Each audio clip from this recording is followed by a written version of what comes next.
Maintenant, je vais passer la parole.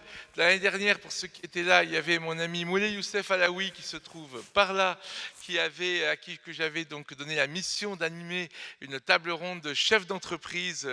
Cette année, j'ai confié cette même mission à un autre grand ami, Bilal Benamour, à qui je vais passer la parole.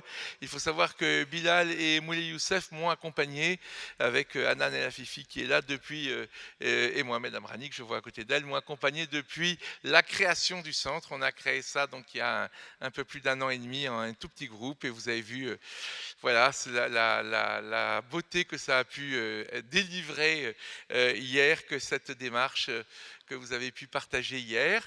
Donc je passe la parole à Bilal Benamour qui va vous présenter les différentes personnes qui vont parler maintenant de ce que peut être un capitalisme conscient.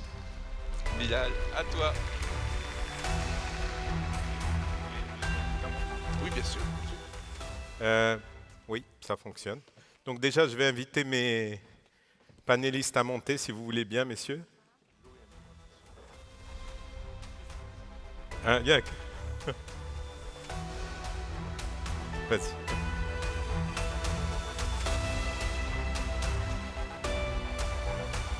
Asseyez-vous. Là où tu es. Waouh.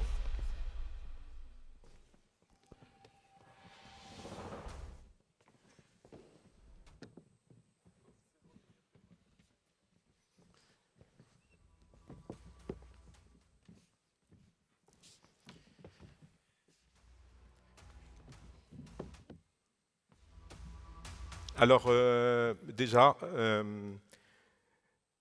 bienvenue à cette table ronde. Je vais rentrer dans le vif du sujet. J'aimerais remercier effectivement Lo et Emine d'avoir planté le décor, puisque après le leadership conscient, on va parler de capitalisme conscient. Donc nous vivons effectivement dans une époque où les entreprises ne peuvent plus se contenter de générer des profits. Ils ont l'obligation de s'interroger sur leur impact. Et aujourd'hui, on va explorer ensemble effectivement la possibilité de concilier conscience et capitalisme, performance économique et valeurs éthiques.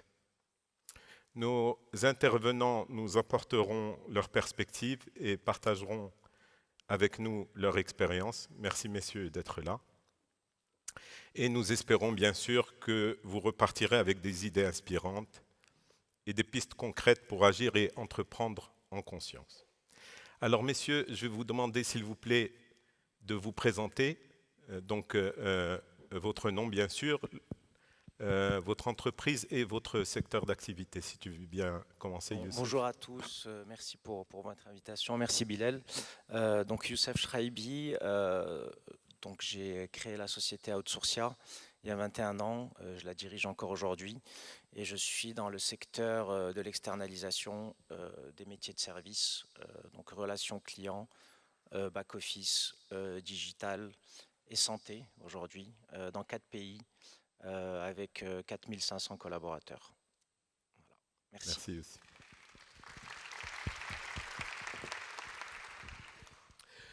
Bonjour, Qassem Benanis Mirs.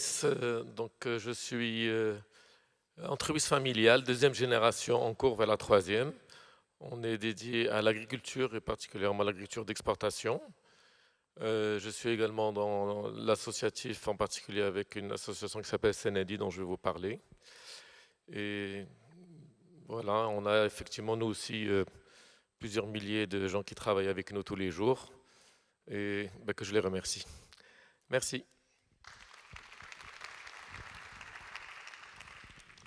Hello everyone, my name is Sanjay Chugani. I'm the CEO of Kiron. We are a predominantly textile-based company doing manufacturing in textiles, and we are doing retail distribution as well, and we have just ventured into coffee. Thank you.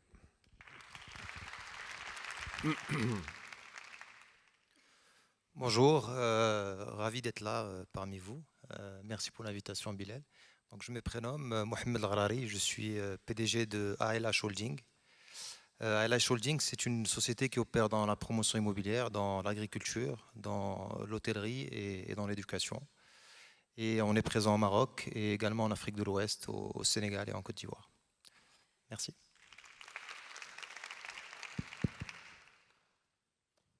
Salam alaikum wa rahmatullah. Bonjour tout le monde. Mohamed Zaïd, président directeur général Menara Holding.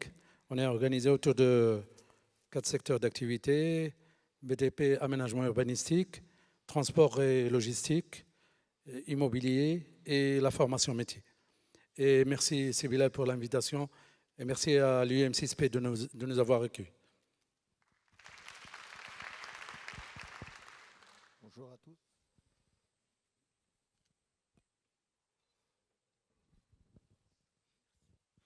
Bonjour, Enes Gnoun. J'ai fait toute ma carrière dans la finance. J'ai démarré dans le conseil financier il y a de cela bientôt 25 ans. J'ai aussi dirigé des grands fonds d'investissement qui opèrent sur le Maroc et sur toute l'Afrique du Nord. Et depuis 7 ans, je dirige une banque d'affaires qui s'appelle West Capital, que j'ai fondée et dans laquelle il y a une petite dizaine de collaborateurs. Merci beaucoup. Merci messieurs. Alors je vais introduire le sujet si vous voulez bien. On va d'abord parler et faire une brève histoire du capitalisme parce que c'est le sujet. Donc le capitalisme est né il y a à peu près 200 ans. Adam Smith, qui a écrit son fameux livre La richesse des nations en 1776, est souvent considéré comme le père du capitalisme moderne. Mais réellement, c'est pendant la révolution industrielle, donc au début du 19e siècle, que le capitalisme s'est enraciné, d'abord en Angleterre, ensuite aux États-Unis, pour revenir sur le continent européen, puis en Amérique du Sud, et plus récemment en Asie, où des pays comme la Chine et l'Inde ont adopté davantage de liberté économique avec les résultats qu'on connaît. Alors, l'impact, on va parler d'impact aujourd'hui. La transformation qu'a connue l'humanité depuis la création du capitalisme est tout simplement stupéfiante. Il y a 200 ans, 85% de la population mondiale vivait avec moins d'$1 par jour. On parle d'$1 d'aujourd'hui. Aujourd'hui, on est à peu près à 16%. Donc on passe de 85 à 16% en 200 ans. L'analphabétisme mondial dépassait les 90%. Aujourd'hui, on est à moins de 14%. L'espérance de vie, il y a 200 ans, elle était de 30 ans. Aujourd'hui, l'espérance de vie mondiale, elle est de 68 ans, 78 aux États-Unis et 85 au Japon. Donc, au cours de ces 200 dernières années, le capitalisme a créé une prospérité et une innovation extraordinaire, transformant la vie de milliards de personnes en seulement 200 ans. Pourtant, malgré les immenses succès du capitalisme, il souffre d'une réputation assez terrible. Alors, aux États-Unis aujourd'hui, les sondages montrent que la confiance du public dans les entreprises est à un niveau historiquement bas. Et beaucoup pensent que les entreprises privilégient le profit au détriment des personnes et de la planète. Donc, ma première question, messieurs, pourquoi le capitalisme a-t-il une si mauvaise réputation ? Et je vais inviter, s'il te plaît, Anas, je vais t'inviter à répondre en premier à cette question. Merci Bilal. Alors oui, je te rejoins totalement sur le fait que le capitalisme présente des atouts indéniables, puisque comme tu l'as si bien souligné, il a permis à des dizaines ou des centaines de millions de gens de sortir de la misère et de la famine. Maintenant, pourquoi, malgré cela, il pâtit d'une mauvaise réputation ? À mon sens, il y a eu un tournant majeur qui a été opéré à partir du début des années 80. Ça correspond à l'arrivée de Thatcher à la tête en tant que Premier ministre de l'Angleterre et l'arrivée de Reagan en tant que président des États-Unis, ces deux dirigeants ont introduit des réformes ultralibérales qui ont foncièrement impacté l'économie mondiale.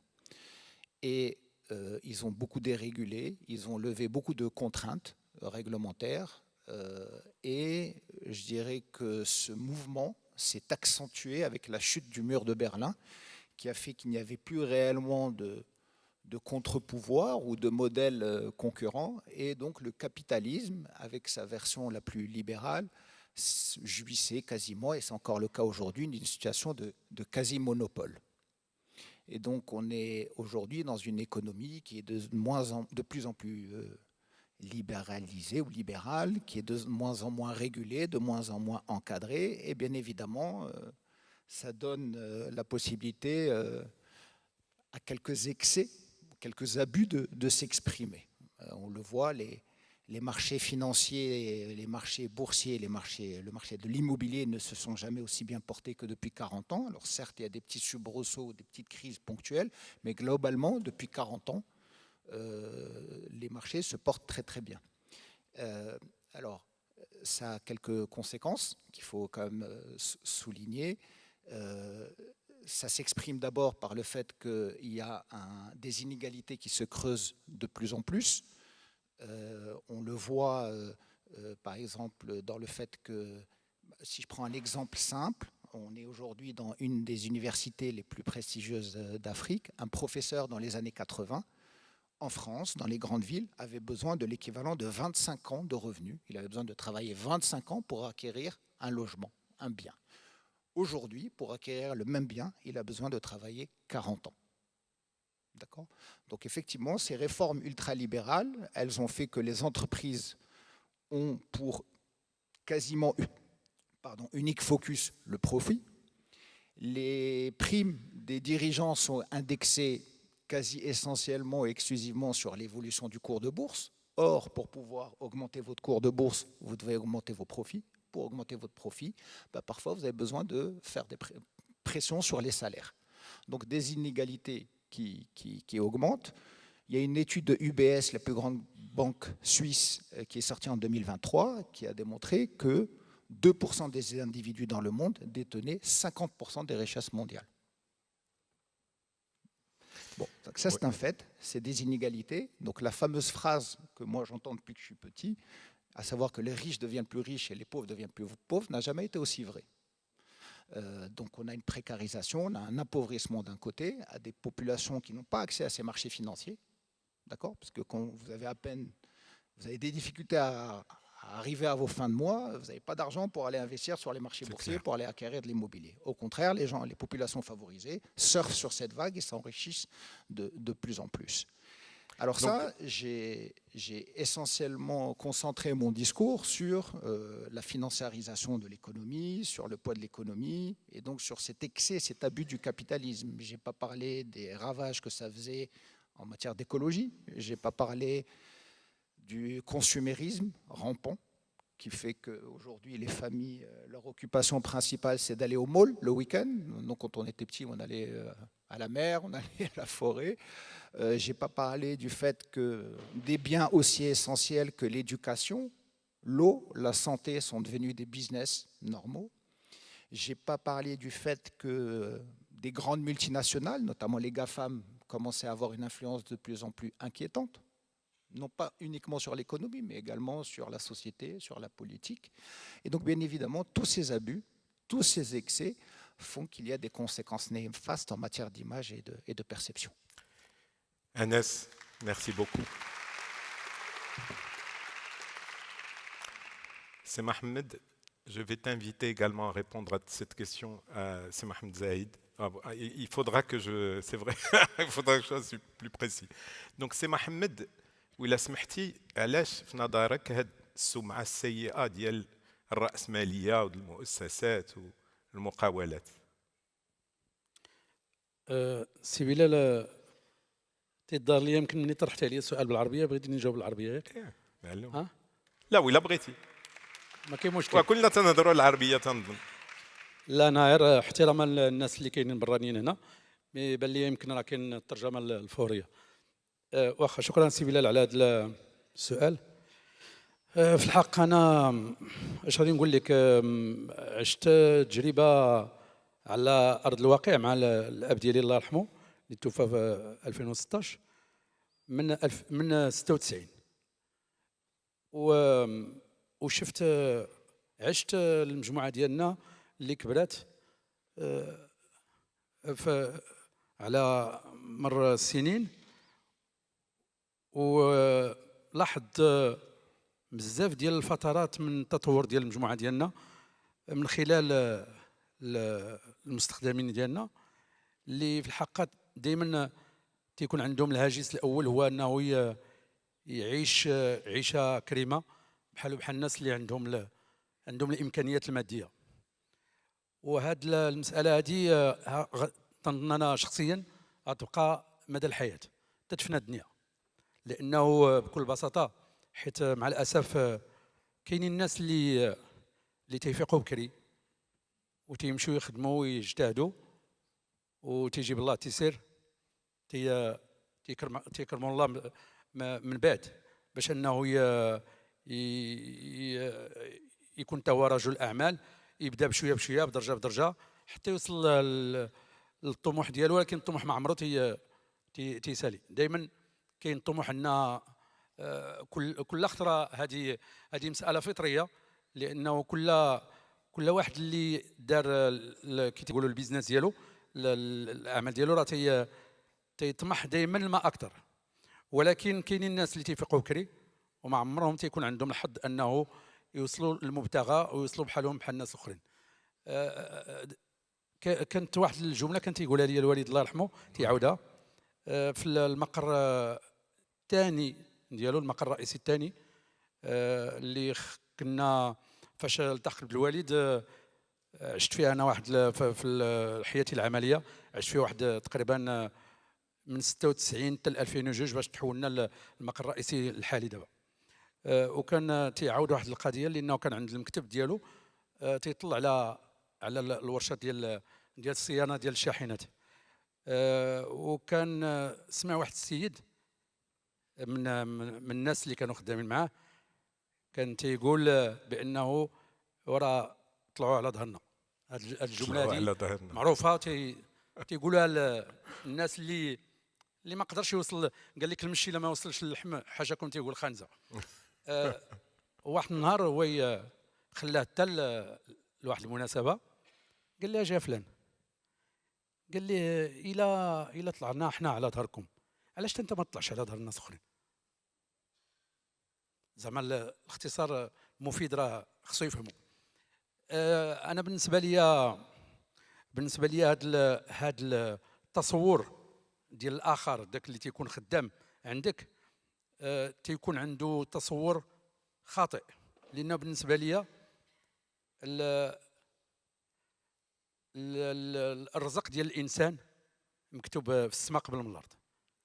راه الله سبحانه وتعالى كاتب لنا على الجبين ديالنا ثلاثه الحوايج. انا دابا ندخل لكم في اطار الديني ديالنا ديال الدين الاسلامي.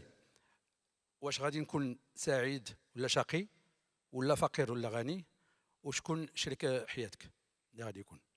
لهذا الانسان خصو يعمل ويدير الاسباب باش انه يوصل، ولكن راه الحظ ما تيكونش مع كل شيء، تيكون بجنب هذاك اللي ذكي وعارف كيفاش يسير حياته وعارف كيفاش يجتهد وعارف كيفاش يستغل الفرص ديال الحياه، لانه بالاعتقادات الشخصيه ديالو بالجهودات ديالو الشخصيه باش غادي يمكن ليه يوصل لهذاك الشيء اللي تيوصل ليه، وتيبقى الطموح مستمر. ولكن مع الاسف حنا ما عندناش في الدين ديالنا ذاك الايمان والاعتقاد العميق بانه رزق الانسان مكتوب في السماء قبل من الارض، وتيخص الواحد يدير الاسباب ويتوكل على الله. انا تنظن هذا هو الفلسفه اللي مع الاسف عند اي واحد اللي هو غير مستخدم اجير عند شي واحد وما عندوش ذاك الايمان القوي بانه الا بغى ليه الله شي حاجه راه غادي يوصل لها. شكرا سي محمد. الوغ فتحتي لي سي محمد المجال باش نهضر نفتح الموضوع الثاني اللي هو السمعة ديال المقاول, la réputation de l'entrepreneur. Alors effectivement, les critiques du capitalisme tentent de dépeindre l'entrepreneur de manière négative, le considérant comme autocentré, cupide, exploitant les autres. Ces critiques soulignent également une certaine injustice. Les étudiants les plus méritants à l'université ne sont pas forcément ceux qui réussissent à bâtir des entreprises florissantes et prospères. Dans le cas des entreprises familiales, le jugement devient encore plus sévère. On perçoit souvent ces entrepreneurs comme des héritiers privilégiés, obtenant leur poste et leur rémunération non pas par mérite, mais parce qu'ils sont tout simplement le fils d'eux, le frère d'eux, le neveu d'eux. Alors, ma question pour vous, messieurs, c'est est-ce que vous avez dû affronter ce type de perception et comment vous vous êtes battu contre ce type de perception?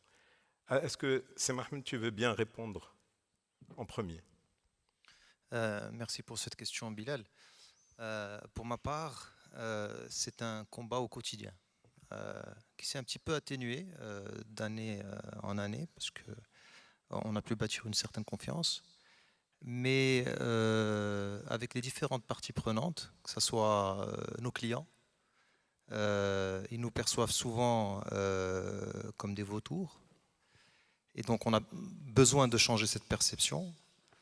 Quand on souhaite recruter nos talents, notre capital humain, souvent pense qu'on est là et qu'on a vocation simplement à les presser, à tirer le maximum d'eux et ne pas voir leur bien-être. Au niveau de nos fournisseurs, c'est pareil, il y a beaucoup de peur, beaucoup de méfiance au départ, quand on veut contractualiser avec eux des marchés. Avec les autorités compétentes qui régissent un peu nos activités, on est souvent considéré comme des pilleurs. Et donc on doit bâtir cette confiance. Et elle n'est pas simple. C'est pour ça que je dis que c'est vraiment un combat au quotidien. Mais à force de forger, on y arrive. Voilà. Merci beaucoup, Mohamed. Merci. Alors Qasim, si tu veux bien prendre la suite, j'aimerais aussi que tu parles de ton engagement depuis 2 ans, si tu veux bien, dans l'Institut des entreprises familiales. Ça, tu ne vas pas y couper. Bien, moi, par contre, je trouve que c'est... Peut-être parce que je suis plus âgé que mon ami Mohamed, je trouve que c'est un problème qui a largement diminué et qui n'est pas toujours présent par rapport à la mauvaise image de l'entrepreneur ou du capitaliste très cupide et avide. Je trouve que ça s'est atténué, peut-être parce qu'avec le temps, il y a une certaine image, une réputation qui vient corriger le tir à force de faire des choses qui sont relativement bien. En tout cas, autant en tant qu'entrepreneur, je pense que ça fait longtemps qu'on n'a pas vraiment souffert de ça. Par contre, je dois dire qu'en tant qu'entreprise familiale, oui, c'est la notion d'entreprise familiale, je pense, dans plusieurs pays, mais en tout cas chez nous, en tout cas, elle est perçue comme tu as dit tout à l'heure, c'est la vie facile, tu arrives après ton père, et puis en plus vous êtes tous moul shkara, vous êtes là en train d'essayer de faire du noir et de tout ce genre de choses. Je pense là c'est extrêmement frustrant, surtout que quand on se bat depuis des années pour faire les choses correctement. Et ça, c'est quelque chose qui m'a profondément dérangé. Il y a 2 ans, suite à une rencontre, il y avait un séminaire comme celui-là, et c'était sur les entreprises familiales espagnoles. Et au sortir de ce séminaire, avec Jalil Ben Abbas Tarji, on s'est rendu compte qu'il n'y a pas d'association qui défendait les entreprises familiales. On dit, tiens, on devrait la faire. Bon, 1 an après, c'était créé. Enfin, non, il y a 3 ans, donc il y a 2 ans, ça a été créé.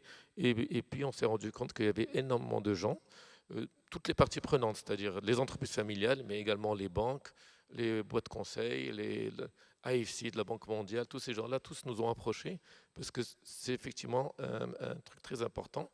2 éléments importants. Le plus important, c'est accompagner les gens pour succession, pour la transmission de l'entreprise familiale, mais également le besoin de revaloriser l'entreprise familiale. Et c'est là où je voulais en venir, parce que c'est quand même très important et il faut encourager la bonne pratique. Et pour encourager la bonne pratique, on ne peut pas toujours traîner une réputation compliquée derrière tout ça. En tant qu'Institut de l'entreprise familiale, j'ai été l'année dernière au congrès de l'entreprise familiale en Espagne. Il faut savoir qu'ils sont très très bien développés en Espagne autour de ce sujet. Le congrès de l'entreprise familiale est inauguré par le roi d'Espagne en personne, qui est resté 4 heures avec nous. Et ça m'avait marqué parce que autant lui que le ministre de l'économie qui est très présent, le mot d'ordre, c'était remercier les entreprises familiales pour leur engagement. Et là, il y avait 400 personnes. Il les a remerciés pour leur engagement, leurs investissements, leur création d'emplois, que grâce à eux, le PIB de l'Espagne se développait, etc. Et ça m'avait vraiment frappé parce que je me suis dit qu'au Maroc, ça serait vraiment inimaginable d'avoir un ministre venir nous dire « Ouais, bravo, vous êtes des champions et tout ».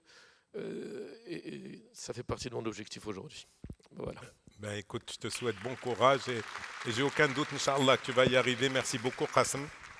On va rentrer dans le sujet qui nous intéresse aujourd'hui, c'est-à-dire le capitalisme conscient.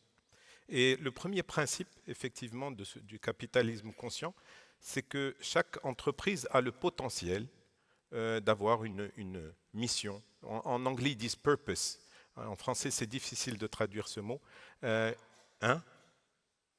Bon, en tout cas, une mission plus noble que celle de gagner de l'argent ou de générer du profit. Et avant de parler de cette mission et de vous poser cette question, c'est vrai que vous demandez à n'importe qui, vous lui dites « Ok, quelle est la raison d'être d'un médecin ?» Il vous dira « sauver des vies ». Un ingénieur, créer des choses qui nous changent la vie. Un architecte, créer des espaces de vie agréables. Et si vous lui demandez quelle est la raison d'être d'un entrepreneur ou d'une entreprise, il va vous dire c'est simple, c'est de gagner de l'argent. Il n'y a pas d'autre raison. Et pourtant, ce n'est pas tout à fait vrai. Ce qui ouvre le champ à ma prochaine question. J'ai encore démarré par toi, Anas, si tu veux bien. Est-ce que tu penses que toutes les entreprises ont le potentiel d'avoir une mission plus noble, un objectif supérieur, juste que le simple fait finalement de générer de l'argent? Merci Bilal. De mon point de vue, il y a 2 types d'entreprises. Il y a les grandes entreprises, qu'elles soient familiales ou multinationales, qui ont des moyens financiers, humains, et qui peuvent se permettre de se doter de budgets, de dédier de la bande passante de leurs équipes à des thématiques importantes. Ça peut être l'écologie, l'environnement, ça peut être le gender equality, ça peut être la diversité. Bref, on connaît tout un peu les thématiques sociétales qui peuvent être défendues par ces grandes entreprises. Mais à côté de ça, cohabitent une proportion très importante. Si je prends l'exemple du Maroc, 95% des entreprises sont des petites entreprises, voire des toutes petites entreprises. Et celles-là, elles sont confrontées à une réalité qui est un peu plus compliquée. Elles doivent faire face à la concurrence, elles doivent payer les salaires à la fin du mois, elles doivent produire, elles doivent sécuriser leurs approvisionnements, les matières premières, dans un environnement en plus il y a beaucoup de fluctuations. Elles doivent de temps en temps faire face à des contrôles fiscaux. Bon, bref, il y a une réalité qui n'est pas évidente. Et donc venir demander à ce patron de PME qui se bat déjà au quotidien de lui dire il faut que tu défendes des valeurs sociétales, il te dit excuse-moi, j'ai d'autres priorités. Donc, je considère que oui, ces grandes entreprises-là peuvent porter ces valeurs-là. Parfois même, elles peuvent avoir une influence positive sur leur écosystème de prestataires, de fournisseurs, etc. Parce qu'elles peuvent leur demander d'adopter un certain nombre de règles. Elles peuvent les aider à les tirer vers le haut. Ça, on le voit. Maintenant, il y a aussi une réalité, même pour ces grandes entreprises. Je lisais un article récemment qui listait toutes les grandes entreprises européennes qui mettaient on hold tous leurs projets d'investissement dans la décarbonation et le green energy. Pourquoi ? parce qu'il y a un ralentissement économique général en Europe qui fait que ces entreprises réalisent que ces investissements ne sont plus rentables à court terme. Donc même ces entreprises-là, finalement, grandes, commencent à se poser des questions sur, ok, on doit quand même générer des profits, et ces investissements-là risquent de faire en sorte que nos performances financières ne soient pas au rendez-vous. Et je vais citer un autre exemple qui me vient en tête, c'est celui d'Emmanuel Faber, l'ancien directeur général de Danone, qui a transformé Danone en B Corp, c'est-à-dire une entreprise à mission, et en l'occurrence qui est celle de ne pas, d'avoir un objectif autre que celui que de générer uniquement du profit. Finalement, ce message n'a pas été entendu, n'a pas été compris par la communauté financière, par les marchés financiers. J'en reviens encore au poids des marchés financiers, qui font que les gens peuvent bien comprendre, les actionnaires, les marchés financiers peuvent comprendre qu'une entreprise veuille défendre des valeurs nobles, mais en parallèle, il faut quand même continuer à délivrer en matière de performance commerciale et financière. Et à partir du moment où ce message n'a pas été compris par les marchés financiers, le cours de bourse a dévissé et il a été évincé. Donc tant qu'on continue à avoir des marchés financiers, des marchés de capitaux qui contrôlent l'économie, il sera difficile de continuer à porter haut et fort ces grandes valeurs nobles dont tu parles. Et donc, de mon point de vue, il faut qu'il y ait des relais. Il faut que d'autres organes défendent ces valeurs nobles. Je pense notamment à l'État. Moi, je crois beaucoup à l'importance d'avoir un État fort, un État qui mette en place un cadre, des règles du jeu, qui introduisent de l'équité, et notamment au niveau fiscal. Je lisais récemment une interview de Warren Buffett qui disait qu'il payait moins d'impôts en pourcentage de ses revenus que son assistante. Il y a un problème quelque part. Et je crois aussi à la société civile. Je crois beaucoup aux fondations, aux associations, dont le cœur de métier, dont l'activité au quotidien est de porter haut et fort ces valeurs. Et à mon avis, c'est ces organes-là qui doivent prendre le relais. On ne peut pas compter uniquement sur les grandes entreprises pour défendre ces valeurs. Merci beaucoup, Anas. Donc, ce que tu dis finalement, c'est qu'effectivement, quand la priorité, c'est le profit. Ensuite, peut-être la planète et people and planet. Alors, je vais te demander, Sanjay, if you don't mind, tell us about purpose. Do you believe every company has potential for purpose? Yes, I believe that everything is done for a purpose. Nothing is done without purpose. So when a company comes into place, their primary purpose is to do business. The business of business is business. That's the dogma that capitalism has brought about. Unfortunately, today, as Anas mentioned, big companies have the potential to be able to look for higher purposes, but small and medium companies struggle with the day-to-day. We have so many trials and tribulations and market changes and cost changes and rules that come into place that take all our time and our energy and allow us to only focus on that. Survival. We are in survival mode most of the time. So we really can aspire to have a higher purpose as a company, but in the reality of the day-to-day, it's very difficult. So this way of thinking that the business of business is business, but today maybe we can just change it a little bit and say that the business of business is people. So if we can just focus a little bit of the attention of business to people, I think it'll allow us as companies to have a culture that will focus more on the well-being of all the stakeholders involved. And I think this is the minimum that we can aspire to for the moment. Thank you. Thank you, Sanjay. Alors, Youssef, j'aimerais bien que tu interviennes, s'il te plaît, sur ce sujet du sens et de la mission, la raison d'être de l'entreprise. Alors, avant ça, en fait, j'aimerais vous parler un peu des réflexions que j'ai pu avoir au moment de cette aventure entrepreneuriale et des opportunités extraordinaires que j'ai vues avec les événements majeurs qui se sont produits, dont Anas a parlé. moi j'ai eu mon bac en 94. Le premier fournisseur d'accès à Internet en France c'était 95. Et donc j'ai tout de suite été happé par cette révolution digitale et les conséquences qu'elle avait sur le monde, et notamment dans le rééquilibrage des rapports nord-sud qui pouvaient se produire, puisque en fait on a vu effectivement avec la chute du mur du Berlin, l'effondrement du bloc soviétique et l'Est et l'Ouest être réunis, et avec l'apparition d'Internet, la possibilité pour les pays du Sud d'être et de jouer dans le même terrain de jeu et se battre à armes égales, dans le sens où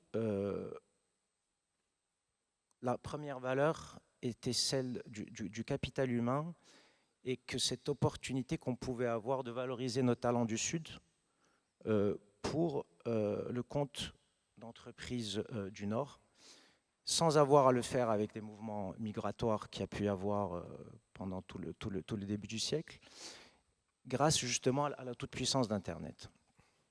Et on a vu le démarrage, notamment après la Seconde Guerre mondiale, de ces mouvements de délocalisation dans l'industrie, la montée en puissance de l'Asie du Sud-Est, avec au point culminant la Chine qui est devenue l'usine du monde, et avec un autre modèle exceptionnel qui est celui de mon ami Sanjay, qui est l'Inde, qui est devenue en fait le premier centre de traitement de métiers de front office, de back office pour les pays anglo-saxons. C'est assez récent, donc c'est après l'arrivée d'Internet. Et là, je me suis dit, le Maroc avait clairement la possibilité de s'insérer également dans cette nouvelle économie du savoir, que notre position géographique, notre proximité culturelle, linguistique faisait qu'on pouvait parfaitement jouer ce rôle pour notamment les pays européens, et en priorité la France et l'Espagne, et qu'on avait en fait la possibilité, en valorisant nos talents, d'avoir accès à tous ces marchés du Nord, et en le faisant d'une façon encore plus agressive, qui n'était pas celle d'attendre que des marchés viennent vers nous, mais en allant directement investir dans ces pays du Nord, dans une logique que nous on avait appelée acquire and migrate, récupérer des portefeuilles clients, des marchés importants et transférer ces activités d'abord vers le Maroc où j'avais démarré, et puis vers d'autres pays d'Afrique où on a investi, puisque le Maroc est progressivement devenu ce qu'on appelle une destination nearshore, donc plus qualitative, et le vrai offshore est plus en Afrique subsaharienne. À Madagascar, on a investi, ou en Tunisie aujourd'hui, qui est également compétitive, compte tenu de leur moindre santé économique. Donc nous, quand on va en Afrique, ce n'est pas pour chercher des marchés, c'est pour chercher des ressources. Et aujourd'hui, c'est le vrai enjeu, on le voit encore plus aujourd'hui avec la révolution de l'intelligence artificielle. La seule véritable guerre va rester celle des talents, et on a la possibilité de les avoir en Afrique en investissant dans la formation. Et aujourd'hui, on est réellement à armes égales. Bon, bien entendu, les nouveaux modèles sont toujours entre les États-Unis et la Chine, mais dès qu'il s'agit en fait d'exploiter ces opportunités, on est vraiment dans une position idéale pour pouvoir justement insérer encore une fois le Maroc dans cette économie du savoir, entraîner l'Afrique avec nous, et avec des opportunités sans limite, puisque notamment dans le secteur des services et de l'outsourcing, cela concerne en fait la quasi-totalité des fonctions de l'entreprise. Donc moi je suis plutôt très ambitieux par rapport à, et confiant par rapport à ce potentiel, parce que pour moi c'est un véritable levier de rééquilibrage des rapports nord-sud, et je suis également très confiant puisque ce n'est pas les grandes entreprises qui sont forcément les leaders dans ces domaines. Donc ça peut être des PME du Sud qui jouent dans la cour des grands dans tous ces nouveaux métiers qui sont créés. Merci beaucoup Youssef. Avant de passer à ma prochaine question, je vais faire une petite parenthèse. C'est vrai que quand on a eu cette discussion, Youssef, tu m'as ouvert les yeux. Tu m'as dit, écoute, tu vois, avant, quelqu'un qui voulait qui était sorti d'école un peu trop tôt et qui voulait avoir une formation, apprendre un métier européen, il devait sauter dans un zodiac et risquer sa vie, traverser, peut-être apprendre un métier. et pouvoir s'élever, gagner de l'argent. Il m'a dit aujourd'hui, ils viennent chez nous, ils nous apprennent. Aujourd'hui, il peut le faire de chez lui. En étant chez lui, ces entreprises viennent nous apprendre leur métier grâce à la technologie. Il peut apprendre un métier européen et l'exercer chez lui à la maison. Et ça c'est vrai que ça m'avait marqué. C'est vrai que le Covid, comme c'est une crise majeure, on en a parlé également ce matin, et comme toute crise, c'est généralement un révélateur et un accélérateur de tendances émergentes qui deviennent en fait de nouvelles normes d'usage. Et le télétravail est devenu une nouvelle norme d'usage qui s'est répandue de façon considérable après le Covid. Chez nous, aujourd'hui, c'est plus de 30% de nos collaborateurs qui sont encore en télétravail. Et quand on y réfléchit bien, en fait, l'outsourcing, c'est une sorte de télétravail, puisqu'en fait, on a vu qu'on n'avait plus besoin d'être dans un lieu physique en particulier pour pouvoir travailler d'une façon aussi efficace. Et puis, on a vu que on avait certains clients. Donc, je vais prendre un exemple de clients qui sont aux Pays-Bas, qui faisaient travailler chez eux un nombre important de Maghrébins et de Marocains dans leur centre de relations clients. Et une diaspora donc, qui est présente depuis un moment, dont certains avaient envie de revenir au Maroc. Il se trouve qu'une majorité des gens qui vivent aux Pays-Bas viennent de l'oriental au Maroc, et très souvent, c'est des gens qui ont appris le néerlandais, puisqu'ils sont natifs, et qui parlent berbère, mais qui parlent peu ou mal arabe et qui ne parlent pas français. Et donc, c'est très difficile pour eux de revenir dans leur pays. Et puis, donc voilà, on a eu cette idée de développer en fait, tout un centre dans la région de l'Oriental à Berkane, où en fait, on a aujourd'hui 150 personnes qui sont toutes revenues en fait, des Pays-Bas, qui travaillent pour des entreprises hollandaises, en vivant dans leur pays, parce qu'elles ont au final envie d'être chez elles, et qu'en fait, avec justement ces nouvelles technologies, et qu'il n'y ait plus aucune barrière, et que le monde se soit aplati. Je reprends la formule de Thomas Friedman, qui avait écrit ce livre, qui est un peu un des premiers théoriciens en fait, des phénomènes d'externalisation offshore, qui s'appelle The World is Flat, qui explique que justement, en fait, avec Internet, toutes ces barrières ont disparu et que le monde s'est aplati et qu'il n'y avait plus besoin de toutes ces contraintes physiques et de ces flux migratoires qui faisaient que justement on pouvait aujourd'hui, à partir de n'importe où, travailler de façon aussi efficace, et qu'encore une fois, la vraie valeur est uniquement dans le talent et dans la montée en compétence de ces talents. Et les exemples, on en a beaucoup justement dans différents métiers. On a aussi aujourd'hui des médecins, par exemple, on a 300 médecins, enfin étudiants en dernière année en médecine, qui travaillent pour des radiologues en France, qui vont rédiger leurs comptes rendus médicaux sur la base d'enregistrements qu'ils reçoivent de radiologues, qui en temps réel leur donnent les principales conclusions. Et donc on a ici des médecins qui vont rédiger les rapports et les envoyer aux médecins qui vont les communiquer aux patients. Et là encore une fois, c'est pour nous, c'est des opportunités extraordinaires, puisqu'on est plus compétitif. On a une proximité évidente au niveau, encore une fois, culturel et linguistique, qui fait que, en fait... Et en plus, ils habitent chez eux. Ils habitent près de leurs parents, leur famille. Donc et il y en a, c'est plutôt exactement. fantastique. Et il y en a dans ces métiers-là, les 2/3, ils sont même pas chez nous dans nos centres, ils travaillent à partir de chez eux. Magnifique. Donc voilà. Merci beaucoup, Youssef. Merci beaucoup pour ces précisions. Le deuxième principe, effectivement, et en fait, tu as introduit le sujet, du capitalisme conscient, c'est la valeur qu'on donne à ces parties prenantes. En anglais, excusez-moi, mais on dit stakeholders. C'est difficile de le traduire. On dit partie prenante en français, mais c'est beaucoup plus que ça. Et elles font partie intégrante de nos business. Justement, la question, et je te la pose à toi, c'est Mohamed, si tu veux bien y répondre en premier. Quelles sont les parties prenantes de ton business? Quelle valeur ils ont pour toi? Quelle valeur tu as pour eux? Est-ce que tu peux nous parler de tes stakeholders, comme ils disent en anglais? Je suis d'accord, Bilal, stakeholders, c'est C'est plus fort. Moi, ils font partie de notre entreprise. Alors, dans les métiers qu'on exerce, nos parties prenantes sont d'abord et avant tout nos clients. Alors, on rappelle quand même que tu es dans le secteur de l'immobilier. Entre autres, absolument. Entre autres. Donc, c'est d'abord nos clients, parce que sans nos clients, notre entreprise ne vaudrait rien. Enfin, on produirait pour rien. Donc, elles sont fondamentales. C'est ensuite notre capital humain, parce que si on n'a pas des ressources humaines, des talents qui nous accompagnent, et qui ont le savoir-faire qu'il faut, on ne pourra pas vendre nos produits. C'est aussi nos fournisseurs et nos prestataires. Si on n'a pas des prestataires et des fournisseurs engagés, on ne pourra pas réaliser les projets comme on le souhaite.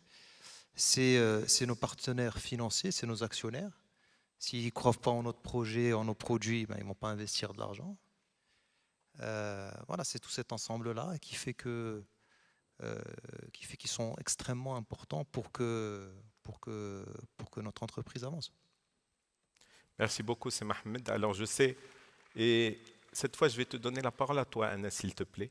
Je sais qu'il y a un sujet qui est cher à ton cœur, qui est le capital humain. Je sais également que le capital humain, comme tu l'as si bien dit, Sanjay, et c'est une phrase qui m'a marqué, you said, people are assets, not liabilities. On a eu cette discussion également, Youssef, où tu dis, écoute, moi, les gens, c'est mon capital, les gens qui travaillent pour moi. On ne pourrait pas exercer ce métier sans les hommes, sans ce capital humain.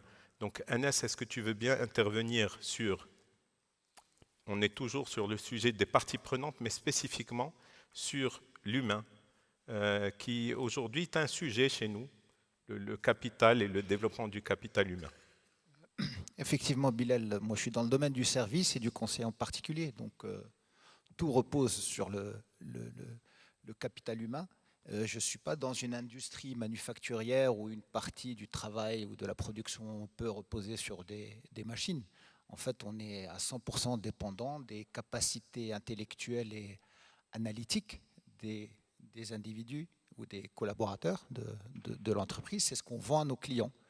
Et donc moi, je suis très fan de la phrase de Richard Branson, le fondateur du groupe Virgin, qui dit « Take care of your employees and they will take care of your business and your clients ». Donc tout est fait pour justement mettre en valeur ces compétences. C'est ce qu'on vend à nos clients. Nos collaborateurs sont le visage de l'entreprise et leur comportement, leur engagement, leur communication, leur professionnalisme façonnent la réputation de l'entreprise. Donc dans mon cas, en fait, on a essayé de mettre en place une politique focus sur le capital humain qui repose sur 4 piliers. La première, c'est la formation continue. On est dans un monde qui bouge beaucoup. Il y a beaucoup d'informations et on doit être sans cesse capable d'intégrer ces informations-là, de les digérer et de les restituer de façon synthétique à nos clients. Et ça passe par de la formation, par de l'accompagnement. La deuxième, c'est une certaine capacité d'adaptabilité, d'innovation. Alors, je ne vais pas m'étendre sur l'intelligence artificielle, c'est vraiment pas mon domaine, mais par contre, être capable d'intégrer ces outils dans son travail pour être plus productif est quelque chose qu'on essaie de faire au quotidien. La troisième, qui est pour moi très importante, qui est je dirais, le bien-être des collaborateurs. Et ça passe pas par des choses extrêmement compliquées. Parfois, c'est des choses relativement simples. C'est de la bienveillance. C'est parfois juste dire merci quand on reçoit un document. C'est vrai qu'on a tendance, moi j'étais consultant junior, il m'est arrivé de passer des nuits blanches à travailler sur des sujets, de les envoyer, et puis bon, écoutez, il n'y a rien, il n'y a pas de retour. Le senior prend le document, va en client, revient, ne fait pas de feedback. Et bien avec des choses simples comme ça, dire à son collaborateur, merci, je suis allé voir le client, grâce à ton travail, voilà ce qu'on a fait. Ça ne prend pas beaucoup de temps, mais je sais que ça contribue à faire preuve de reconnaissance et ça crée du bien-être et un climat plutôt agréable de travail. Ça passe aussi par être très juste quand il s'agit de rémunérer, quand il s'agit d'accorder des primes. Il il faut qu'ils comprennent la grille, il faut qu'ils comprennent le côté rationnel, il ne faut pas que ça soit discrétionnaire totalement, il ne faut pas que ça soit totalement arbitraire. Et donc, ça m'emmène au 4e point, qui est celui de la fidélisation et la rétention des talents, parce que finalement, on investit beaucoup dans nos talents, et le fait que certains partent, ils partent avec une richesse qui a été accumulée au fil des années. Donc, il y a un adage qu'on retrouve beaucoup dans les ouvrages de leadership et de management qui dit qu'on ne quitte pas une entreprise, on quitte un mauvais manager. Donc, pour ma part, j'essaye d'investir dans mes collaborateurs et j'essaie de grandir en les faisant grandir avec moi. Alors, merci Agnès. Parle-nous s'il te plaît, mais vraiment brièvement, même si tu as passé des années dans cette association, parce que tu as parlé effectivement de ton entreprise, mais tu as une implication quand même associative importante, notamment dans l'EFE. Je crois que tu étais encore président de l'EFE il y a l'année dernière, non? Jusqu'en 2000. Alors l'EFE, déjà, je ne sais pas si tout le monde connaît, c'est Education for Employment, c'est ça? C'est ça, c'est une entreprise qui a été montée en 2007-2008 par un Américain, un philanthrope américain, qui a, suite à un sujet personnel, on va dire, pendant les attentats du 11 septembre, il a perdu le contact avec sa fille pendant 48 heures parce que tous les réseaux télécoms étaient down.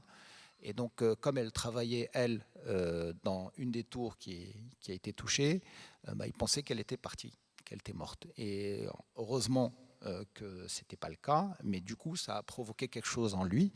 Et il est venu faire une étude très poussée dans les pays de la région MENA, puisque 19 des 20 personnes qui ont commis ces attentats étaient issus d'un pays en particulier, qui est l'Arabie Saoudite, et qui étaient en plus ingénieurs. Donc il dit comment ça se fait que des gens diplômés, éduqués, etc., puissent commettre l'irréparable. Et donc il arrive à une conclusion très simple, qui était que la région MENA, Middle East North Africa, était la région où le taux de chômage des jeunes diplômés était le plus élevé dans le monde. Donc pour corriger ça, il a essayé de mettre en place une association qui connaît un succès extraordinaire aujourd'hui, qui est Education for Employment, où l'idée, c'est effectivement de bridger le gap entre les diplômés qui sortent avec 10 diplômes, mais qui ne correspondent pas forcément aux besoins des entreprises, et de l'autre côté, les employeurs qui, eux, ont des besoins un peu différents. Et l'objectif, c'est de dispenser des formations gratuites à tous ces jeunes diplômés pour essayer de bridger ce gap et de faire en sorte d'insérer un maximum de jeunes diplômés dans le monde du travail. Parce que finalement, le travail, c'est ce qui donne un statut social, c'est ce qui donne une dignité à un être humain. Donc, j'ai eu la chance de m'impliquer dans cette association. C'était un appel. J'ai assisté à un événement en 2012, où j'ai assisté à des témoignages de 2 jeunes diplômés de l'EFE qui ont pu partager comment EFE a changé leur vie. Et donc, j'ai rejoint cette association parce que moi, je considère qu'on ne peut pas être un petit îlot de prospérité dans un océan de misère et qu'il y a le give back qui est important. Donc, ça passe notamment par un engagement associatif. Excuse-moi, tu viens de dire... Merci Agnès. C'est quoi la dernière phrase que tu as dit, s'il te plaît? Un îlot de... C'était quoi la phrase? L'expression? On ne peut pas être un îlot de prospérité dans un océan de misère. Merci. Merci beaucoup. Alors ça, c'est vraiment, disons, le sujet. Les prochaines 3 questions sont les questions qui me tiennent le plus à cœur. Donc, je vais vous inviter vraiment à nous en dire un maximum. On parle de toutes ces notions de capitalisme conscient, on lit dans les livres, et c'est souvent des notions qui sont nées aux États-Unis, qui sont reprises en Europe. On regarde des vidéos YouTube et on se demande, on se dit oui, mais ça c'est super, mais est-ce que ça colle à notre environnement, notre culture? Est-ce que c'est quelque chose qui est adapté à nous? Est-ce qu'on fait du copier-coller, ça va fonctionner? Donc ma question, c'est qu'est-ce qu'il y a de si différent chez nous au Maroc? Vous êtes entrepreneur, vous faites ça depuis des décennies. Qu'est-ce qu'il y a de différent chez nous par rapport aux Américains, aux Européens, aux Asiatiques? Quels sont ces ingrédients du capitalisme conscient qu'on aurait au Maroc et qu'on ne trouverait pas ailleurs? Alors, Semahan, je vais encore te mettre sur le grill. Merci Bilal. Alors pour ma part, c'est d'abord une aventure humaine. Dans notre continent, dans notre pays au Maroc, nous sommes avant tout des gens et des personnes émotionnelles. Contrairement à l'Occident, où c'est beaucoup plus rationnel, c'est beaucoup plus cartésien. Donc à partir de ce constat, c'est important d'aimer la culture dans le pays dans lequel on opère, Maroc, Sénégal, Côte d'Ivoire. C'est important d'aimer leur humour, c'est important d'aimer leur cuisine, c'est important de les comprendre, de comprendre leur histoire, de comprendre leur politique, leur système politique plutôt. Et donc, tout cet ensemble est très important quand on veut opérer dans ces environnements-là. Contrairement à l'Occident, en Europe ou en Amérique du Nord, où c'est beaucoup plus straight to the point, c'est beaucoup plus... la data est facilement récupérable, les ressources humaines sont peut-être plus formées. Donc voilà, quand on est dans cet environnement-là, il faut vraiment, vraiment aimer ce qu'on fait, encore plus que dans des environnements différents. Puis je veux revenir sur quelque chose que tu as dit tout à l'heure, c'est le purpose, le sens. Quand aussi on intervient dans ces pays-là, il faut qu'il y ait ce sens-là. Sinon, peut-être qu'on va abandonner au bout du fil. Donc il faut vraiment aimer et le faire du fond du cœur. Ça pour moi c'est important. Ensuite, pour moi les ingrédients pour réussir dans ces pays-là, ils sont simples. C'est une histoire de mindset. C'est vraiment se dire que toutes les parties prenantes, tous ces stakeholders sont interdépendants. Et il faut créer de la valeur pour tout le monde, pas uniquement pour soi. Donc, si on part de ce constat-là, on ne peut que réussir dans cet environnement-là. Et puis pour moi, il faut créer cet environnement sain avec ces différentes parties prenantes pour que le business soit sain. Et donc voilà, et puis je vais peut-être terminer avec un petit partage d'expérience. Lorsqu'on a décidé d'investir en Afrique de l'Ouest, on a commencé par le Sénégal en 2021. On s'est dit qu'on allait y aller, on va tenter le coup avec un premier projet. C'était dans nos activités de promotion immobilière. Puis donc on a démarré, mais pareil, dans notre mindset, avec nos valeurs. Et donc on a réussi cette première opération. Et ensuite, alors qu'on ne s'y attendait pas, hein, c'est peut-être la loi de l'attraction, j'en sais rien. Moi j'y crois beaucoup. Mais on a eu plusieurs opportunités qui sont venues par justement ces parties prenantes, par les autorités, par des gros opérateurs locaux qui voulaient co-construire ensemble. Et donc voilà, quand on opère, quand on va avec cette NIA, voilà, voilà mon partage d'expérience. Merci. Merci beaucoup, c'est Mohamed. Je vais donner la parole, peut-être Youssef, tu peux intervenir, ensuite Qasim, tu veux bien? Sur quoi déjà, dis-moi? Pardon? Sur quoi tu veux que j'intervienne? Alors, qu'est-ce que tu vois de différent chez nous? C'est-à-dire, quel est notre plus, quel est notre avantage, on va dire, par rapport peut-être aux je ne vais pas dire occidentaux, mais en tout cas les Américains, les Européens. Qu'est-ce que tu vois de différent, de différenciant? Moi, je trouve qu'on a déjà quelque chose d'assez exceptionnel, c'est notre situation géographique, puisqu'on est vraiment à la porte de l'Europe, et puis il y a cette proximité culturelle qui est très importante, qui fait qu'on se sent vraiment dans des conditions, encore une fois, d'équilibre quand on est en négociation avec des acteurs européens, puisqu'on parle leur langue, on a été éduqués dans leurs écoles, et puis on arrive pertinemment à cerner, saisir quelles sont leurs attentes. Et d'un autre côté, quand on va en Afrique et quand on investit en Afrique, on a aussi ce sentiment de proximité, où on est bien accueilli, où on sait encore une fois parler leur langage.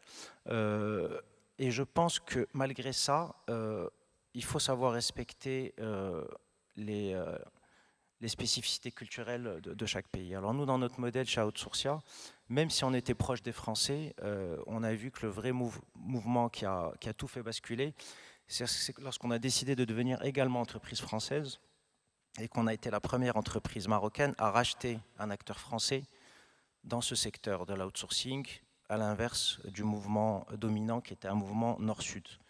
Nous, on s'est dit, pour pouvoir être, encore une fois, se battre à armes égales, il faut qu'on soit français pour pouvoir vendre à des Français, puisque pour des raisons juridiques, pour des questions d'image, pour beaucoup de sujets, c'était beaucoup plus rassurant, et puis aussi pour pouvoir capter des marchés beaucoup plus rapidement. Donc nous, le modèle qu'on a retenu, on a fait de la croissance beaucoup par acquisition, on a racheté 5 sociétés, et à chaque fois, en fait, j'ai fait en sorte que ce soit une partie en cash, une partie en échange d'actions. Donc je me suis retrouvé avec beaucoup de nouveaux associés minoritaires, mais qui sont tous restés impliqués dans les opérations et qui ont donné en fait cette identité locale qui est capitale, avec des Français qui gèrent en France la relation avec les clients, avec un Tunisien qui est resté aussi associé et qui est aussi cette caution de maintien de cette spécificité locale tunisienne, pareil à Madagascar aussi. Puisque on a beau essayer de se dire qu'on va avoir une identité globale, la réalité c'est que dans nos métiers, en particulier dans les services, il est fondamental, ne serait-ce que pour mieux gérer la question humaine qui est chez nous, qui est vitale. Tu posais cette question tout à l'heure. Je vais parler du secteur, là, plus de mon entreprise. Les services externalisés au Maroc, c'est aujourd'hui dans le top 5 des revenus à l'export. C'est des revenus équivalents à ceux de l'aéronautique, par exemple.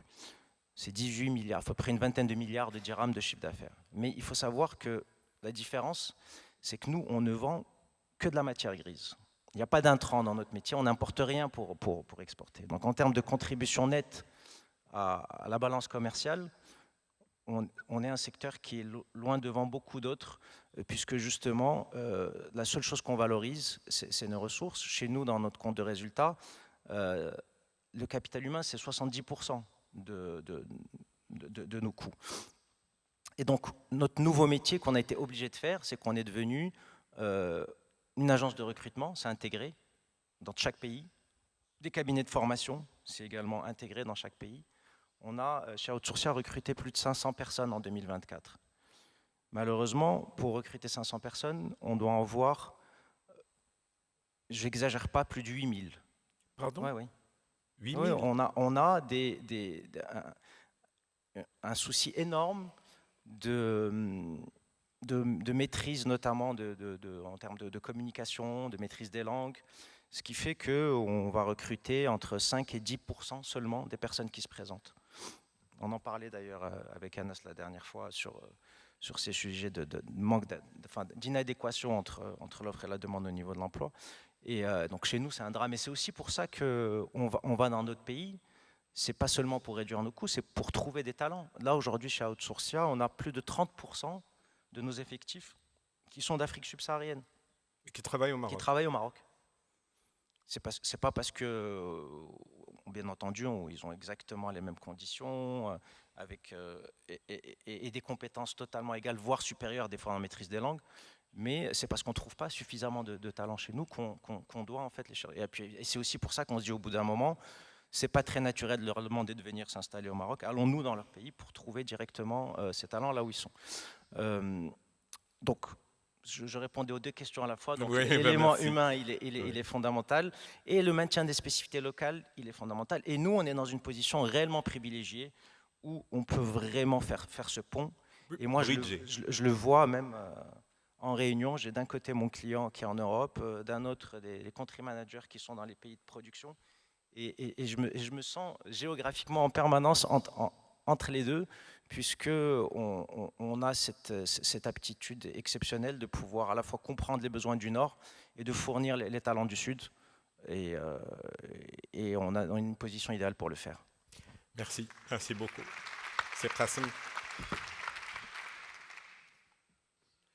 Bien, moi j'ai en fait un seul sujet, si on parle des spécificités que je ressens par rapport au Maroc, c'est l'humain. Et j'ai deux idées contradictoires un petit peu. D'un côté, on a un vrai souci d'éducation et c'est un problème qui touche tout le monde, à tous les niveaux du pays. Mais c'est aussi en même temps cet humain qui fait notre force, je trouve, et surtout l'attitude de l'humain, la personnalité en général des Marocains de base. Parfois, j'entends certains de mes amis qui ont des ouvriers en disant « Ah ouais, ils ne sont pas consciencieux, ils ne sont pas ceci ou cela ». Je m'insurge toujours sur ça parce que je pense que vraiment, c'est un aller-retour et ça fait souvent, d'abord c'est la responsabilité du numéro 1 de l'entreprise de s'assurer qu'il y ait une ambiance suffisamment intéressante pour que justement on puisse travailler ensemble avec les ouvriers. Et aussi je trouve qu'au niveau en fait, chez nous, il y a une sorte de sens de responsabilité qui peut être dû en même temps religieuse ou culturelle sur aider l'autre.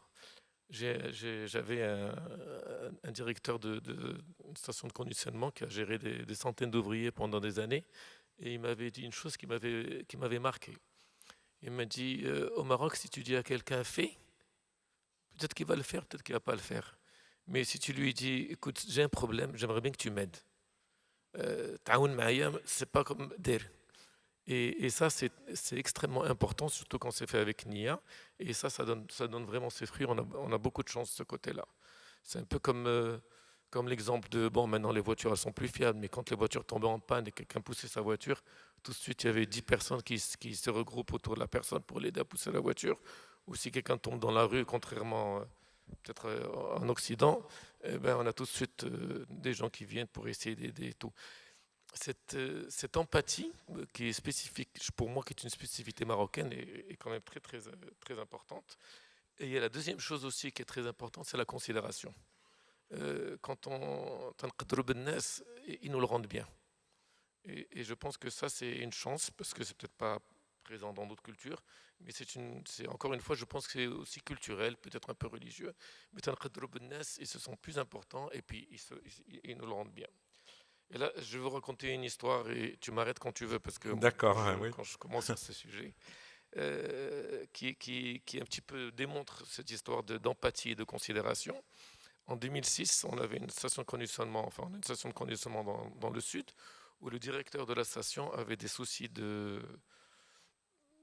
avec ses enfants parce qu'il n'était pas performant à l'école, donc il payait des cours de soutien scolaire. Malgré lui, il était ingénieur, etc. Ben, ses enfants ça ne marchait pas à l'école. Et puis, il a eu une idée géniale, c'est qu'il s'est intéressé aux ouvrières de l'usine et il leur a demandé comment ça se passe pour vos enfants. Et là, il a découvert l'océan de misère dont parlait Agnès tout à l'heure, parce que la plupart des ouvrières avaient des enfants qui avaient abandonné l'école ou, en tout cas, ça se passait mal, elles devaient pour que le gosse passe de classe en classe, etc.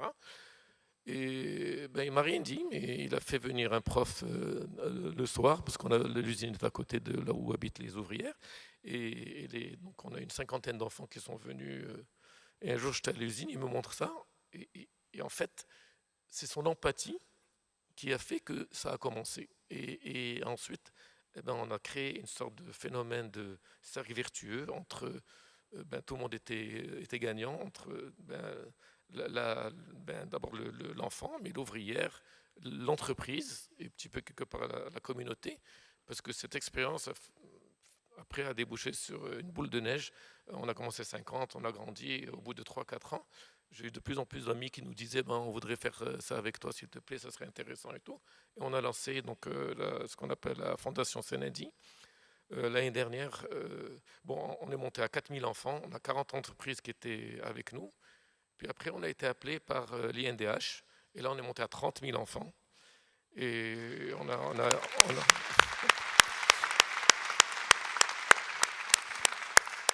a après introduit un système indien de soutien scolaire qui s'appelle Teaching at the Right Level. Et là, c'est au-delà de mes rêves les plus fous, parce que ce système a été par la suite pris par le ministère de l'Éducation nationale et aujourd'hui il est en train d'être généralisé. Donc il est dans tout ce qui est école, ce qu'on appelle les écoles pionnières. Il y en a 2800 cette année contre 600 l'année dernière. Et ça apprend les fondamentaux avant que Donc c'est une très belle histoire et je vais vous raconter quelque chose qui m'a beaucoup marqué. Il y a une quinzaine de jours, j'étais avec ma sœur. On visitait la station de conditionnement où Senadi est né. Et à un moment donné, il y a une femme qui sort des rangs, qui se jette sur moi, qui m'embrasse comme du bon pain. Et puis moi j'étais interpellé, elle me dit merci شكرا عرفتي عندي 4 الاولاد كلهم دوزوا السنه دي عندي 3 في الخارج 2 يخدموا مهندسين عرفتي j'ai la larme facile, mais c'était difficile de retenir ces larmes. Et ça, c'était quand même un dividende extraordinaire et qui prouve qu'au Maroc, on peut faire des choses magnifiques. Voilà. Qassem, merci beaucoup. Merci beaucoup. J'ai peur que Jean se lève et me fasse ça. Donc, on va essayer d'accélérer. Il y a encore 2 questions, mais s'il te plaît, Sanjay, please, I need your perspective on Morocco, on our environment. And I know you travel a lot. I know you know a lot of things. Give us your perspective on Morocco, and then I'll ask C'est Mohamed Zahid, c'est le Hajj, si lui aussi nous dise qu'est-ce qui pour lui est différent chez nous au Maroc, si tu veux bien, c'est le Hajj. Donc Sanjay first, and then c'est Mohamed Zahid. Thank you, Bilal. Well, I think the most marking thing in Morocco is that most of the enterprises are family-based enterprises. So that is already very different than the capitalistic systems that we see in other countries. Family businesses focus on long-term investments, on generation after generation, and the business keeps rolling and going on. There's no cash out. The idea of cashing out doesn't exist unless there's a generation that is unwilling to come then. And then even if that's the case for a small to medium-sized company, there is no cash out. It's very difficult to sell a company. One of the other things that's very particular in Morocco is that these family-based companies have reputations. And this is something that they work years and years to build up. And they're very conscious of that reputation, and they need to maintain that reputation because it affects them in every way. It affects them with their suppliers, with their employees, and all that. Years of hard work to build a reputation, and the reputation can be destroyed in one day with one bad move, with one false path. So I think these are the kinds of particularities that we have in Moroccan entrepreneurships. I also think that the religion is part of it. We have a religion that's based on charity and solidarity, and those communal values are apparent everywhere. Thank you. Thank you so much, Sanjay. سي الحاج ولا سمحتي بالنسبه لك شنو عندنا في المغرب اللي ما تصيبش في قنت اخر ولا تلقى صعوبه تصيبها في امريكا ولا في اوروبا واللي تعطينا هاد لا بارتيكولاريتي ماروكان. شكرا سي بلال على هذا السؤال. كيف قال سي شوغاني قال طرح واحد 2 النقاط مهمين، هو انه الاقتصاد ديالنا في المغرب فيه بزاف المقاولات العائليه. وواحد المعلومه يمكن قليل اللي تيعرفها، سي قاسم يمكن عارفها كرئيس ديال المؤسسه ديال المقاولات العائليه في المغرب. في العالم اكبر نسبه مئويه ديال العائلات المغربيه، العائلات الشركات العائليه هي اللي في المغرب 85%. وي في العالم. احنا اللي الا جينا ناخذوا النسبه المئويه ديال المقاولات العائليه في المغرب تتمثل 85%. والنقطه الثانيه اللي قال سي شوغاني هي عندنا احنا الخاصيه ديالنا هي انه دوله اسلاميه، واللي العائلات المغربيه بصفه عامه متشبتين بالدين ديالهم. ومن طبيعه الحال رجال الاعمال والمقاولين في المغرب ما يمكنش نقول لكم بانه ما غاديش يكون شي رجل اعمال ولا مقاول اللي نجح في حياته الحمد لله في شركته العائليه ولا المجموعه ديالو العائليه، انه ما يكونش يتعرض لمواقف اللي عندهم واحد الجانب ديني. ما يكونش يتعرض لهذا الموقف. انا وقعت لي هي البارح وقعوا لي جوج طرائف البارح، ماشي طرائف، غير امثله غادي نعطيهم لكم باش نفهموا الخاصيه ديال الاقتصاد المغربي ديالنا عبر الشركات العائليه. وان واحد السيده جات عندي من الدار البيضاء، كان عندها مشكل، عندنا معها مشكل في شي اداءات، ايوا تتهضر على الاب ديالها اللي هو المؤسس ديال الشركه ديالهم، السيد اللي كبر في عمره. هو بالنسبه ليه واخا ما يكونش عندهم مردوديه، خص المقاولات تبقى ناشطه، خص يشوف الشاحنات خارجين داخلين، يشوف العمال كاينين خدامين واخا ما يكونش ارباح. مع الاسف هذا منظور انا بالنسبه لي شويه خاطئ، لانه علاش؟ الا كانت هذيك المجموعه بتنتج وبتعطي قيمه مضافه للمجتمع ديالنا عبر الشركات العائليه، تيخص المقاول بعدا اولا قبل كل شيء يقلب على المردوديه، باش يمكن كيفاش يمكن هو يعطي قيمه مضافه للمساعدين ديالو المساعدات. انا ما تنبغيش نقول الخدامه، لانه تعطيهم قيمه الا قلت لهم مساعد ومساعده، كيفاش يمكن يعطي قيمه مضافه لهم هو اصلا ما تيكونش عنده ارباح. هذه من جهه اخرى، انا بالنسبه لي الجانب الديني مهم وحاضر عندنا. المثال الثاني اللي بغيت نعطيه البارح، اللي وقع لي البارح، هو انه تتعرفوا بانه القرعه ديال الحج كل سنه تكون عبر المؤسسات ديال الدوله، وتيكون الشطر الاول وتتكون لائحه الانتظار. احنا الحمد لله في المجموعه ديالنا تنصيفطوا كل عام 10 للحج. مع الاسف ما يمكنناش دائما نصيفطوا 10، لانه احنا هاد المساله هذه تتوقف على الناس اللي جات فيهم القرعه. بعض الخطرات نقدروا نصيفطوا 3 5 10، يمكن غير واحد يمكن والو، ولكن بعض الخطرات تتكون عندنا اللائحه عامره داخل المجموعه ديالنا اللي من الواجب عندنا، لانه هادو من جمله الانشطه الاجتماعيه اللي دايرين في المجموعه ديالنا، ملتزمين بها كي تيقولوا معنويا، باش اننا نصيفطوا هذوك الناس الحج. علاش؟ لانه طرف ركيزه من ركائز الدين ديالنا. مع الاسف بعض الخطرات تيكونوا الناس عندنا حنا داخليا في لائحه الانتظار، حيت ما جاتشهم النوبه في القرعه ديال الدوله. تيوقع لنا بحال البارح، عمرات عندنا اللائحه وتزادوا 4 اخرين. المدير ديال راس المال البشري تيتواصل معايا برسائل صوتيه، قال لي راه بغيت نعلمك بانه راه ناس اخرين جاتهم القرعه تاعهم.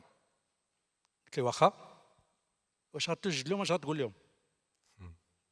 لانه الناس مع الاسف اللي ما عندهمش امكانيات، هو بالنسبه ليه الشركه هي اللي تصيفطوا، غادي ولينا حنا في واحد الاشكاليه باش غادي نجبروا الخطر ديالهم ونقول لهم لا راه ما يمكنش.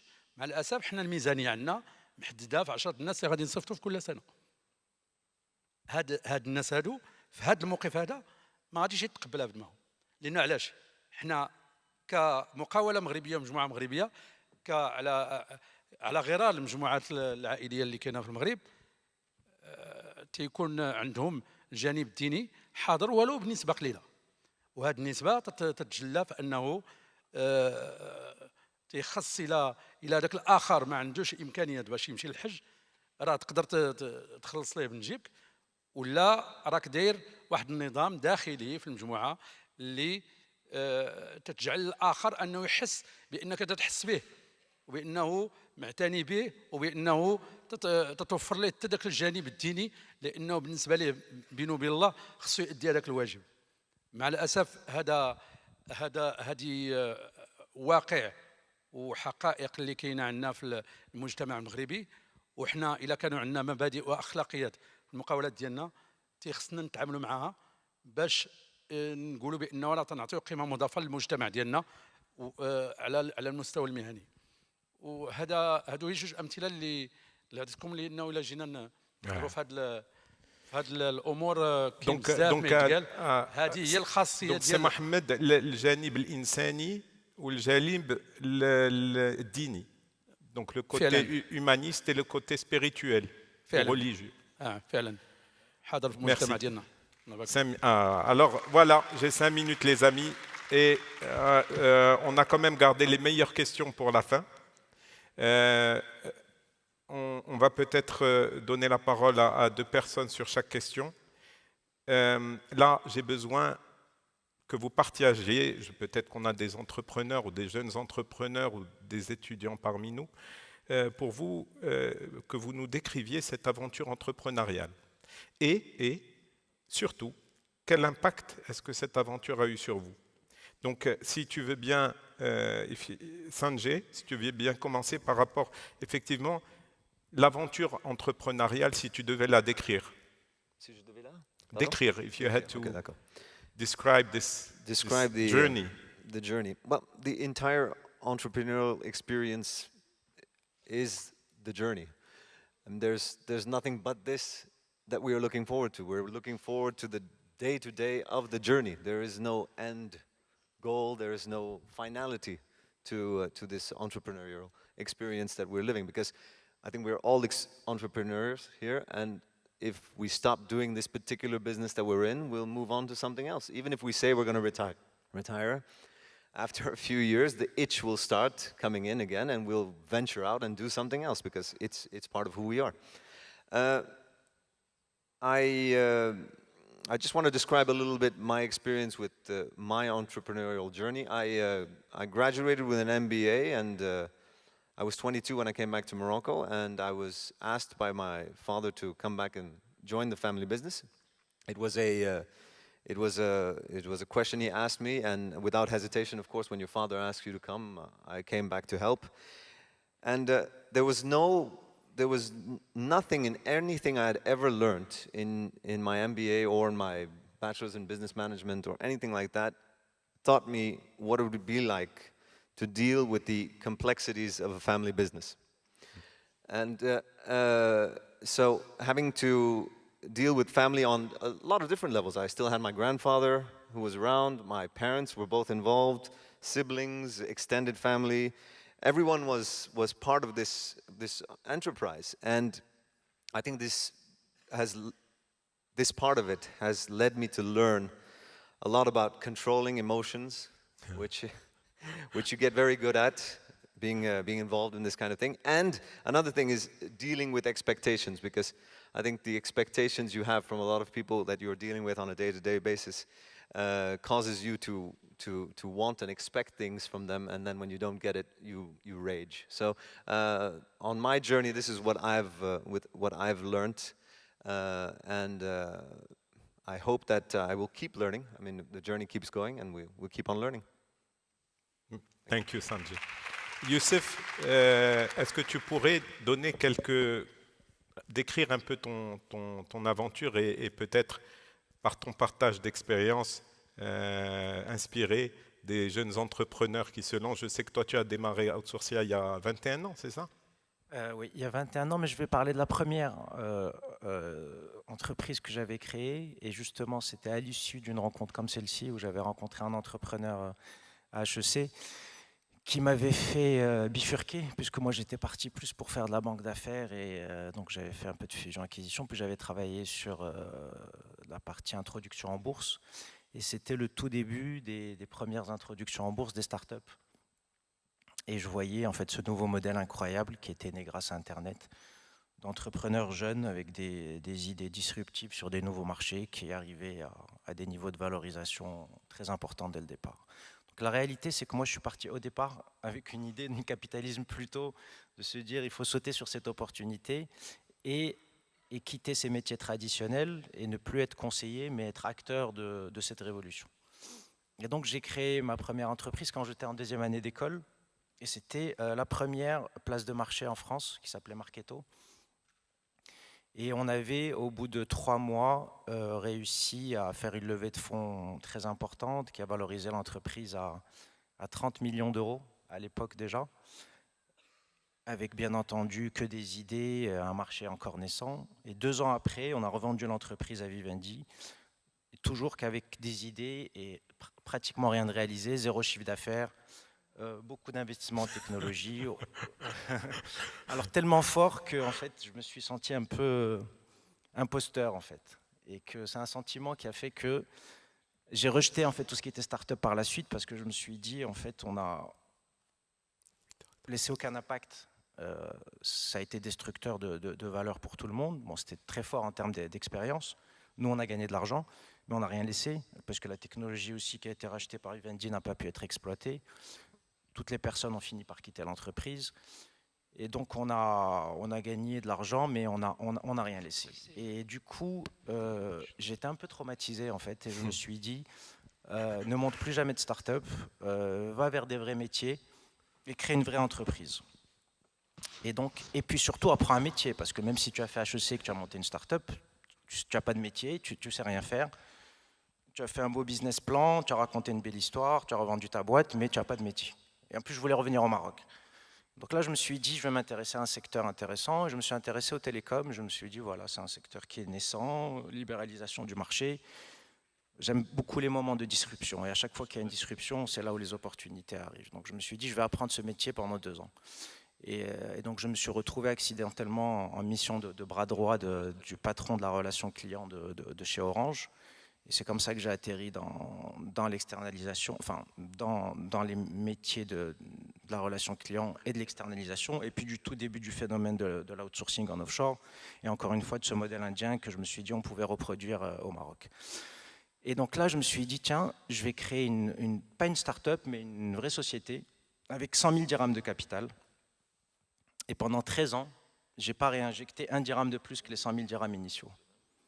Et c'est seulement 13 ans après qu'on a fait la première levée de fonds, non plus pour développer l'entreprise, mais uniquement pour faire des opérations de croissance externe. Donc à chaque fois qu'on a fait des levées de fonds, on n'a jamais rien intégré dans Outsourcia, mais c'était uniquement pour acheter des entreprises étrangères.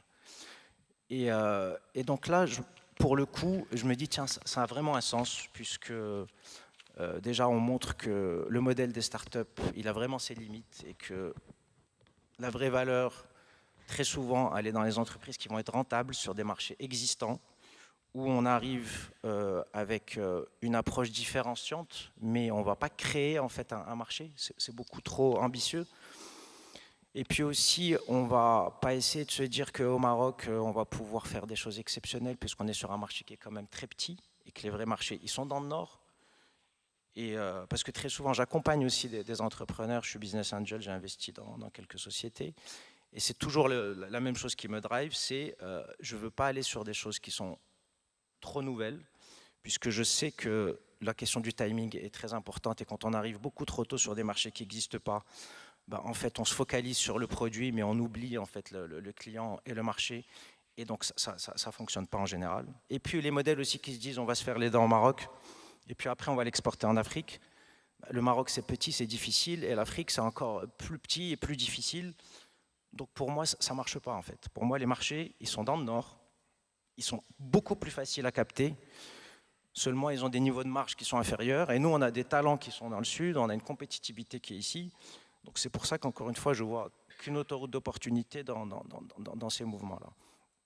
Et donc j'ai parlé de la première expérience pour dire que justement, c'était vraiment tout ce qu'on peut rejeter le plus en termes de capitalisme inconscient pour le coup, qui n'a profité qu'à ses fondateurs et qui a créé zéro valeur.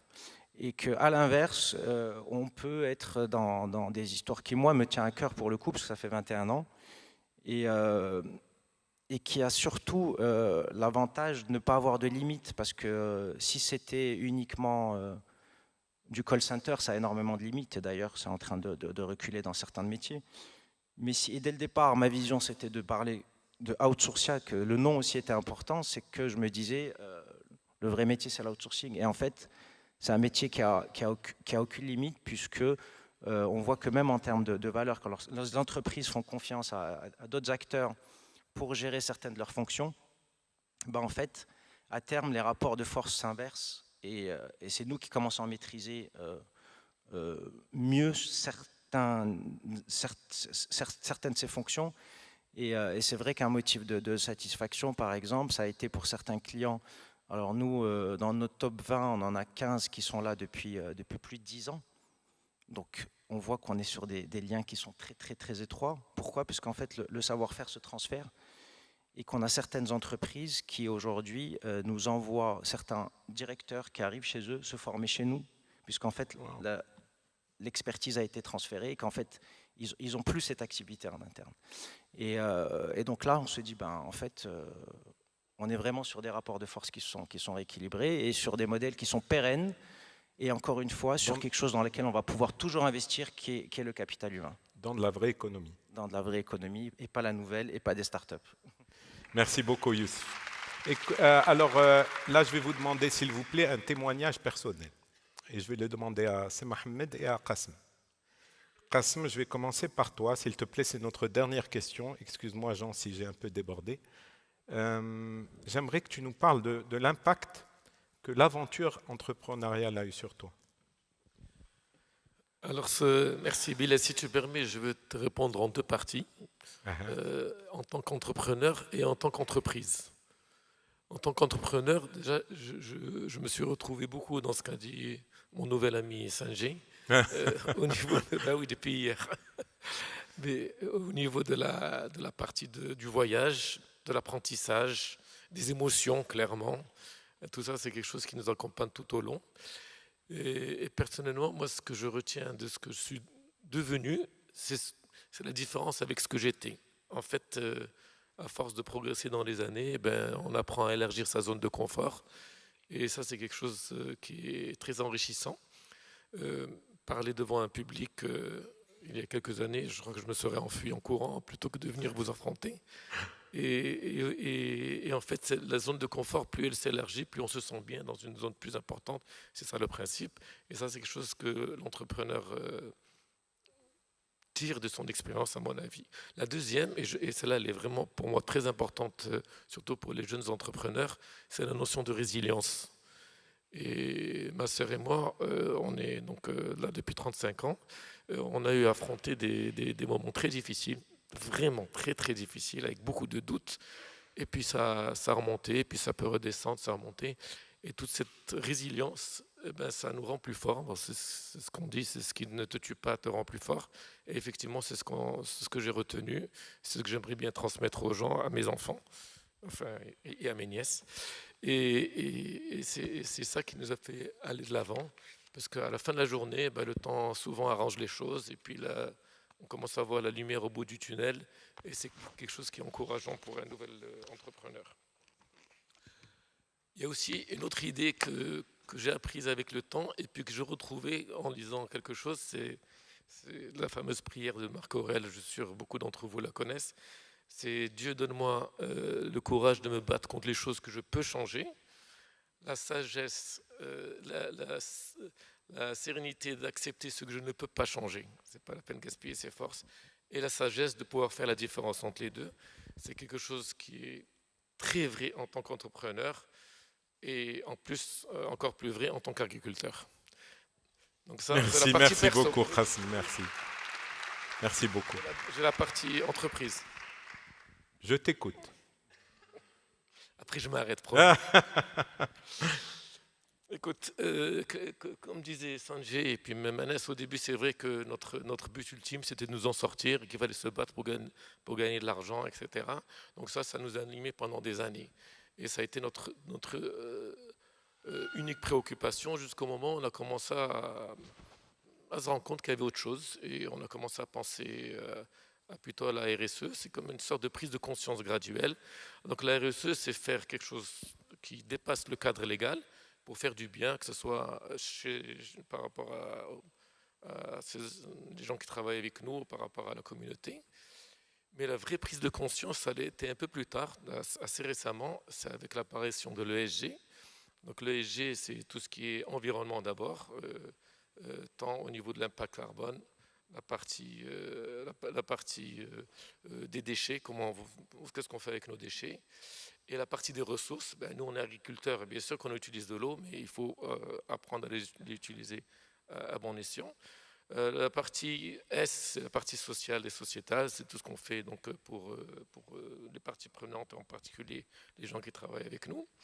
Et la partie G, c'est la gouvernance dans la transparence, le conseil d'administration et tout. On s'est d'ailleurs lancé, et je sais que Danone est la seule entreprise Bicorp, on s'est lancé récemment dans l'aventure Bicorp. J'espère qu'on va y arriver, c'est assez compliqué.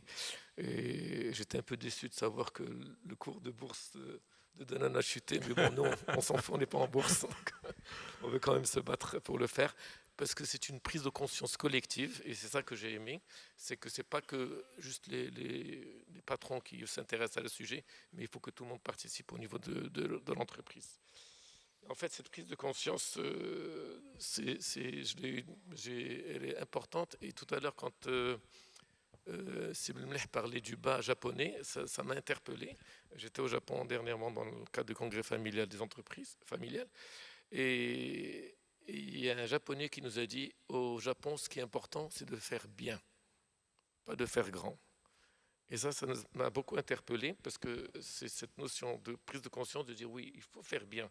Après, grand va venir avec le temps, et c'est pour ça que les entreprises familiales japonaises perdurent plus que les autres, entre autres pour ça.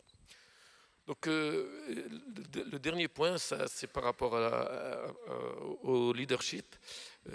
Dans cette même conférence au Japon, il y avait une jeune brésilienne qui nous a parlé de l'impact et qu'est-ce qu'on pouvait faire nous en tant que chef d'entreprise au niveau de l'impact. Et elle nous a donné quelques clés.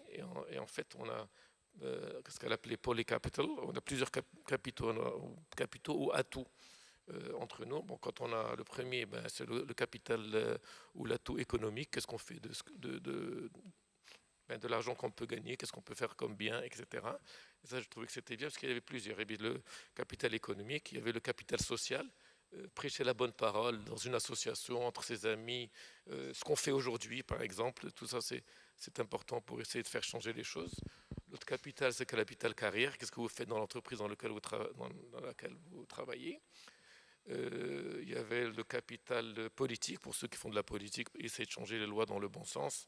Et en fait, le capital symbole. Et le capital symbole, c'est donner l'exemple, c'est un peu le leadership. Et ça vient avec l'expérience.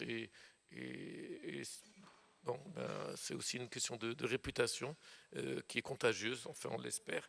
Mais tout ça, c'est à la portée de tous, de tout chef d'entreprise. Mais tout le monde, vous tous, vous pouvez contribuer aussi au changement. Voilà. Merci beaucoup. Écoute, ça y est, on est à court de temps. Donc, je vais conclure en 1 minute et puis laisser le champ à notre ami donc Jean. Déjà, merci beaucoup, messieurs, pour votre contribution, vos partages.